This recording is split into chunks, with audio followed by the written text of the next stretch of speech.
మరో breaking news చూస్తున్నాం. Israel Iran యుద్ధంలోకి America అడుగుపెట్టే తరుణం వచ్చిందని ప్రపంచ యుద్ధ నిపుణులు అంచనా వేస్తున్నారు. డొనాల్డ్ ట్రంప్ సిచ్యువేషన్ రూమ్ లో జరిపిన గంటన్నర చర్చల సారాంశం కూడా ఇదేనని అంచనాలు వేస్తున్నారు. అమెరికా కేబినెట్ అధికారులతో పాటు ఇటు కొంతమంది ఉన్నత స్థాయి మిలిటరీ అధికారులతోనూ ట్రంప్ చర్చించారనే సమాచారం బయటకొస్తోంది. అమెరికా తదుపరి అడుగు వేయడం కోసం సిద్ధమైందని చెప్తున్నారు.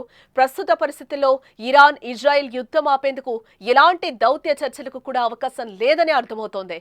ఇటు మరోవైపు ఇరాన్ అధ్యక్షుడు తన మంత్రివర్గంతో అత్యవసర సమావేశాన్ని నిర్వహించినట్టుగా ఇరాన్ వార్తా సంస్థ తస్నీం తెలిపింది.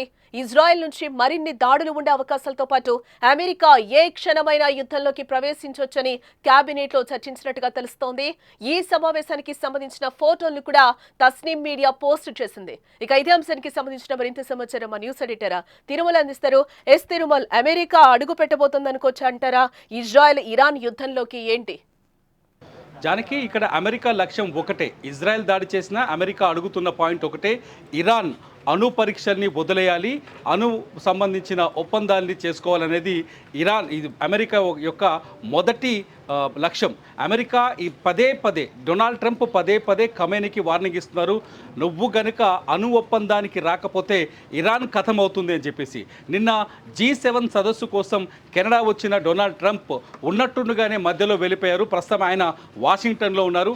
మధ్యలో వెళ్ళిపోయిన తర్వాత ఆయన నేరుగా వెళ్ళి సిచ్యువేషన్ రూమ్లో సమావేశమయ్యారు. ఈ సిచ్యువేషన్ రూమ్లో జరిగిన సమావేశం ఏంటి, అందులో చర్చించిన అంశాలు ఏంటి అనేది ఇప్పుడు ప్రపంచవ్యాప్తంగా ఒక కొత్త చర్చకు దారితీస్తున్నాయి. అమెరికా ఖచ్చితంగా ఇరాన్ని వెనుకంజ వేసుకొస్తుంది, ఇరాన్ వెనుక నిలబడుతుంది, ఇజ్రాయెల్ వెనుక నిలబడుతుంది, ఇజ్రాయెల్ వెనుక నిలబడుతుంది, ఇజ్రాయెల్కు మద్దతుగా యుద్ధ రంగంలోకి దిగుతుందనే చర్చ ఇప్పుడు ఇస్లామిక్ దేశాల్లో స్పష్టంగా జరుగుతుంది. ముఖ్యంగా ఇవాళ ఇరాన్ కేబినెట్ సమావేశమైంది. Iran cabinet Masoud Pezeshkian Iran అధ్యక్షుడి నేతృత్వంలో ఈ సమావేశం జరిగింది. ఈ సమావేశంలో చాలా స్పష్టంగా ఒక డెసిషన్ తీసుకున్నారు. అమెరికా ఏ క్షణమైనా ఇరాన్ పైన దాడులు చేసే అవకాశం ఉంది, అమెరికా ఏ క్షణమైనా ఇరాన్ పైన బాంబులు వేసే అవకాశం ఉందని వాళ్ళొక ముందుగానే ప్రిపేర్ అయినట్టుగా తెలుస్తుంది. అంతేకాదు ఇరాన్లోని ప్రభుత్వ మీడియా ద్వారా అక్కడి ప్రజల్లో కూడా చాలా సందేశాలు ఇస్తున్నారు. జాతీయ సమైక్యత మనకు చాలా అవసరం, ఈ సమయంలో ప్రజలు యుద్ధానికి సహకరించాల్సిన అవసరం ఉంటుంది, పోరాటంలో ప్రజలు విశ్వాసంగా ఉండాలి, సహకారంగా ఉండాలి దేశానికి అని వాళ్ళు కోరినట్టుగా తెలుస్తుంది. సమైక్యంగా ఉంటే, దేశ ప్రజలంతా సమైక్యంగా ఉంటే ఎటువంటి సిచ్యువేషన్ అయినా ఎదుర్కోగలమని. దీనికి ముందే అమెరికా, ఎందుకంటే అమెరికా లక్ష్యాలు ఒకటే, Natanz nuclear centre, Natanz nuclear centre ఒకటి, ఫోర్డో న్యూక్లియర్ సెంటర్ ఒకటి, రెండు సెంటర్లని పేల్చేయాలని అమెరికా చాలా పట్టుదలతో ఉన్నట్టుగా తెలుస్తుంది. ఇజ్రాయెల్ కూడా ఈ రెండు స్థావరాలపైన, ఈ ఇరాన్లో ఉన్న ఈ రెండు న్యూక్లియర్ స్థావరాలపైన దాడులు చేసే వరకు ఈ భీకర యుద్ధం కొనసాగించే అవకాశం కనిపిస్తుంది. నిజానికి చూస్తే టెహరాన్ అల్లకల్లోలంగా ఉంది. ఇరాన్లో అనేక ప్రాంతాల్లో బాంబుల వర్షం కురుస్తుంది. దాదాపు 585 మంది ఇప్పటి వరకు చనిపోయినట్టుగా తెలుస్తుంది. చనిపోయిన వారిలో ఎక్కువ మంది సివిలియన్స్ ఉన్నారు, సాధారణ పౌరులు ఉన్నారు. ఇరాన్లో ఉన్న ప్రతి దేశం వాళ్ళ దౌత్య కార్యాలయాన్ని మూసివేసింది. ఇరాన్లో ఉన్న ఇతర విదేశీయులంతా ఇరాన్ని వదిలేసి పారిపోయే ప్రయత్నం చేస్తున్నారు. భారతదేశం కూడా ఇరాన్లో ఉన్న భారతీయుల్ని బయటికి తీసుకొచ్చే ప్రయత్నం చేస్తుంది. ఇటు ఇజ్రాయెల్లో కూడా కొద్దిసేపటి క్రితమే బ్రిటిష్ దౌత్య కార్యాలయం నుంచి వాళ్ళ బంధువులు కానీ వాళ్ళ కుటుంబ సభ్యుల్ని వెనక్కి పిలిపించుకునే ప్రయత్నం చేసిన బ్రిటన్. అమెరికా కాన్సులేట్, అమెరికా రాయబార కార్యాలయం కూడా వచ్చే శనివారం వరకు ఇజ్రాయెల్లో మూతపడి ఉంది. సో సిచ్యువేషన్ చాలా భయంకరంగా కనిపిస్తుంది పశ్చిమాసియాలో.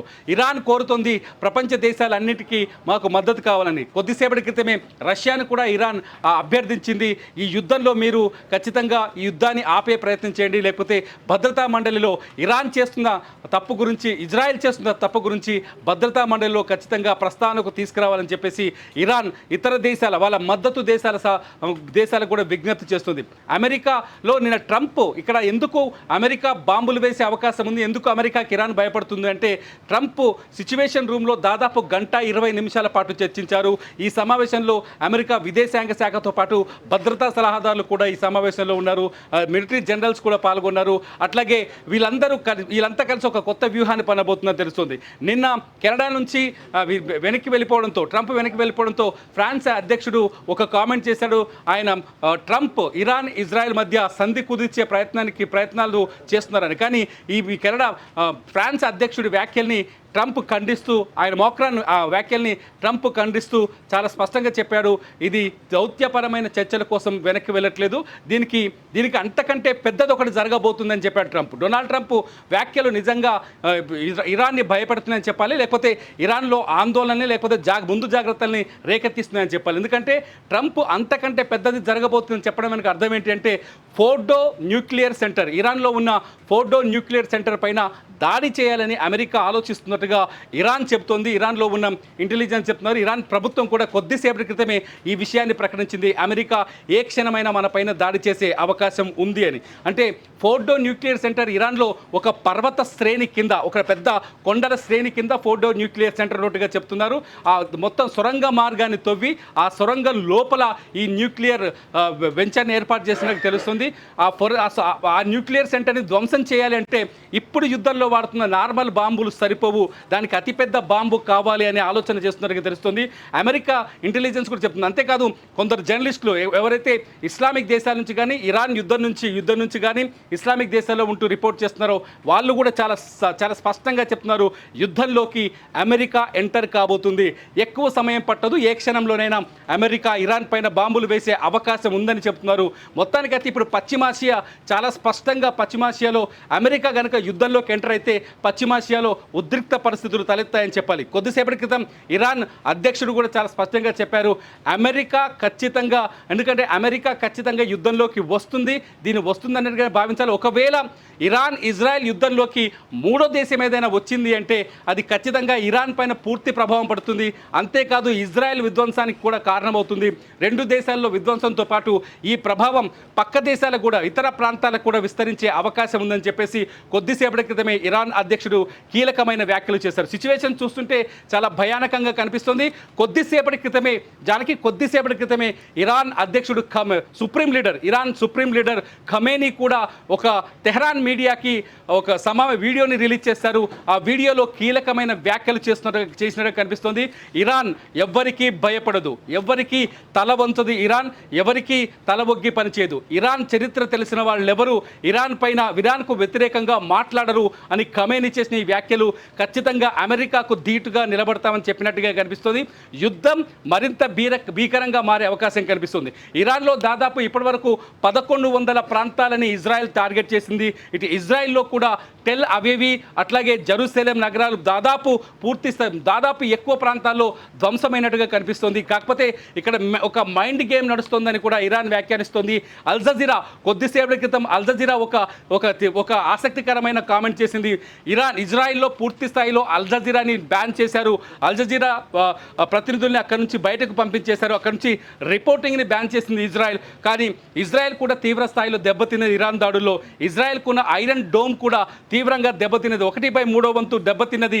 ఐరన్ డోమ్ తట్టుకోలేకపోతుంది ఇరాన్ మిసైల్స్ అనేది కూడా నడుస్తుంది. మొత్తానికైతే ఇరాన్ కూడా ఇజ్రాయెల్ పైన తగిన స్థాయిలోనే దాడులు చేస్తుంది. కాకపోతే మరణాల సంఖ్య మనకు ఇరాన్ నుంచి ఎక్కువగా కనిపిస్తుంది, ఇజ్రాయెల్ నుంచి తక్కువగా కనిపిస్తుంది. ఇరాన్ నుంచి ఇప్పటి వరకు 601 మంది. ఒక 2 పాయింట్స్ ఏంటంటే, ప్రస్తుతం ఇజ్రాయెల్ చేస్తున్న యుద్ధం అంతా ఇరాన్ అణు కార్యక్రమాన్ని ధ్వంసం చేయడమే, ఇప్పుడు అదే జరగబోతుందా? ఇంకొకటి మీరు చెప్పింది సిచ్యువేషన్ రూమ్ కూడా ఏదో జరగబోతోంది, ఏదో జరగబోయేది ప్రపంచం చూడబోతుంది అన్నప్పుడే సిచ్యువేషన్ రూమ్ దగ్గరికి వెళ్తారు, అక్కడ వార్న్ అంతా గమనిస్తూ ఉంటారు అనేది కూడా ఒక టాక్. ఏంటి అంటే ట్రంప్ చాలా స్పష్టంగా చెప్తున్నారు జానకి, ఇక్కడ ఖమేనీ ఏ ఒక్కలో దాక్కున్నా, ఏ మూలకి నక్కినా ఖమేనీని తీసుకొచ్చి చంపేస్తాం, ఖమేనీ చచ్చిపోతేనే యుద్ధం ఆగుతుందని ఇటు ఇజ్రాయెల్ అధ్యక్షుడుకు నెతన్యాహు కూడా ప్రకటించడం, ఆ వెంటనే ట్రంప్ ఖమేనీ ఇప్పటికైనా లొంగిపోవాలని హెచ్చరించడం, ట్రంప్ ఎట్టి పరిస్థితుల్లోనూ ఖమేనీని వదిలిపెట్టడం, ఎక్కడున్నాడో ఖమేనీ మాకు తెలుసని చెప్పడం, ఇటువంటి ప్రకటనలు చూస్తుంటే ఖచ్చితంగా అమెరికా ఇజ్రాయెల్ తరఫున యుద్ధంలోకి అడుగు పెడుతుందనే చర్చ జరుగుతుంది. సిచ్యువేషన్ రూమ్లో కూడా నిన్న అదే జరిగింది. మీరు అడిగినట్టు సిచ్యువేషన్ రూమ్లో అమెరికా నెక్స్ట్ మనం ఏం చేద్దామనే సబ్జెక్ట్ పైన డొనాల్డ్ ట్రంప్ అమెరికాకు సంబంధించిన విదేశాంగ శాఖతో పాటు దాని భద్రతా రక్షణ వ్యవస్థతో కూడా మాట్లాడిగా తెలుస్తుంది. మిలిటరీ లీడర్ జనరల్స్తో కూడా నిన్న తీవ్రమైన చర్చలు జరిగినట్టు తెలుస్తుంది. మొత్తానికైతే ఒక స్ట్రాంగ్ డెసిషన్ అయితే అమెరికా తీసుకోబోతుంది. ఇజ్రాయెల్ ఇదివరకే ఆల్రెడీ డొనాల్డ్ ట్రంప్ గతంలోనే ప్రకటించారు ఒక విషయంలో చాలా ఇజ్రాయెల్ సార్వభౌమాధికారాన్ని దెబ్బతీసే పరిస్థితి వచ్చినప్పుడు, ఇజ్రాయెల్ ఇబ్బందులు ఎదుర్కొనే పరిస్థితి వచ్చినప్పుడు ఇజ్రాయెల్ కోసం అమెరికా అడ్డుగోడగా నిలబడుతుంది, ఇజ్రాయెల్ని కాపాడుతుంది అమెరికా, ఇజ్రాయెల్కి మద్దతు ఇస్తుందని ఆల్రెడీ ట్రంప్ ఇదివరకే ప్రకటించారు. అంతేకాదు ఎప్పుడైతే ట్రంప్ అణు ఒప్పందం పైన ఇజ్రాయెల్ నిరాకరణ తెలుపుతుందో, అంటే 60 రోజుల గడువు ఇచ్చాం మేము, ఈ 60 రోజుల గడువు ఎప్పుడైతే ముగిసిందో అప్పుడే 61వ రోజునే దాడులు జరుగుతాయని ట్రంప్ ఆల్రెడీ చెప్పారు. దాడులు జరిగిన రోజు కూడా గొప్పగా దాడులు చేస్తుంది ఇజ్రాయెల్ ఇరాన్ పైన అని చెప్పారు. మూడో పాయింట్ వచ్చేసి ఇజ్రాయెల్ ఇరాన్ ఇప్పటికైనా ఒప్పుకోకపోతే రెండో దఫా జరిగే దాడులు ఇంకా భయానకంగా ఉంటాయని చెప్పారు. ఇవంతా చూస్తుంటే ఖచ్చితంగా ఆల్రెడీ ఇరాన్ చాలా స్పష్టంగా చెప్తుంది ఇజ్రాయెల్కి అమెరికా మద్దతు పూర్తి స్థాయిలో ఉంది, అమెరికాని క్షమించేలేదు, వదిలిపెట్టేలేదని. కొద్దిసేపటి క్రితం ఖమేనీ మాటలు కూడా అదే కనిపిస్తుంది. వాషింగ్టన్ని మేము ఎప్పటికీ నమ్మం, వాషింగ్టన్ని ఎప్పటికీ వదిలిపెట్టాం, వాషింగ్టన్ పైన ఖచ్చితంగా ప్రతీకారం తీర్చుకుంటామని ఇరాన్ కూడా ఖమేనీ కూడా వ్యాఖ్యానిస్తున్నారు. ఇదంతా చూడబోతుంటే సిచ్యువేషన్ మాత్రం చాలా డేంజరస్గా మారే అవకాశం కనిపిస్తుంది. పశ్చిమాసియా దేశాలు ఇప్పటికే పరిస్థితి రక్తసిక్తంగా ఉద్రిక్తంగా ఉంది. ఇరాన్లో ప్రజలు నివసించలేని పరిస్థితి ఏర్పడ్డది. ఇరాన్ నుంచి జనం పారిపోతున్నారు. కొన్ని విజువల్స్లో చూడొచ్చు, పాకిస్తాన్ బార్డర్ గేట్ని ధ్వంసం చేసి మరి లోపలికి వెళ్ళిపోయిన సిచ్యువేషన్ కనిపిస్తున్నాయి. అజర్బైజాన్కి పారిపోతున్నారు, తుర్కీకి పారిపోతున్నారు, తుర్కమెనిస్తాన్కి పారిపోతున్నారు. బార్డర్స్ అన్ని ఇరాన్ నుంచి శరణార్థులు ఇతర దేశాలకు భీకరంగా బయలుదేరి వెళ్ళిపోతున్నారు. ఇదంతా చూస్తుంటే ఇజ్రాయెల్ ఇరాన్ కాన్ఫ్లిక్ట్ చాలా పెద్దగా మారే అవకాశం మాత్రం స్పష్టంగా కనిపిస్తుంది.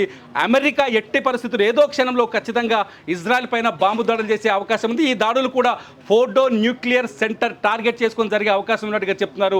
ఫోర్డో న్యూక్లియర్ సెంటర్ని ఇప్పటికే ఇజ్రాయెల్ అమెరికా ఐడెంటిఫై చేసినట్టుగా కొంత సమాచారం అయితే బయటకు వస్తుంది.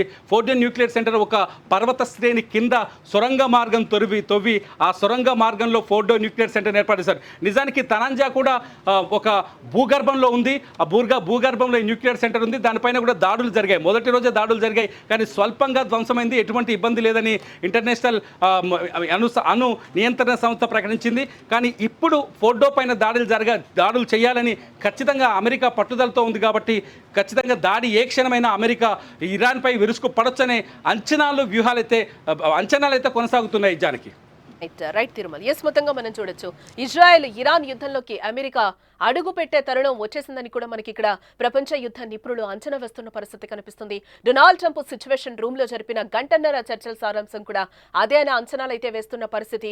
అమెరికా కేబినెట్ అధికారులతో పాటు ఇటు కొంతమంది ఉన్నత స్థాయి మిలిటరీ అధికారులతోనూ ట్రంప్ చర్చించారనే సమాచారం అయితే బయటకొస్తుంది.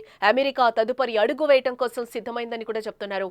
ప్రస్తుత పరిస్థితుల్లో ఇరాన్ ఇజ్రాయెల్ యుద్ధం ఆపేందుకు ఎలాంటి దౌత్య చర్చలకు కూడా అవకాశం లేదని అర్థమవుతోంది ఇక్కడ. ఇటు మరోవైపు ఇరాన్ అధ్యక్షుడు తన మంత్రివర్గంతో అత్యవసర సమావేశాన్ని నిర్వహించినట్టుగా ఇరాన్ వార్తా సంస్థ తస్నీం కూడా అంటోంది. ఇజ్రాయెల్ నుంచి మరిన్ని దాడులు ఉండే అవకాశాలతో పాటు అమెరికా ఏ క్షణమైన యుద్ధంలోకి ప్రవేశించొచ్చని కేబినెట్ లో చర్చించినట్టుగా తెలుస్తోంది. ఈ సమావేశానికి సంబంధించిన ఫోటోలను కూడా తస్నీం మీడియా పోస్ట్ చేయడం జరిగింది.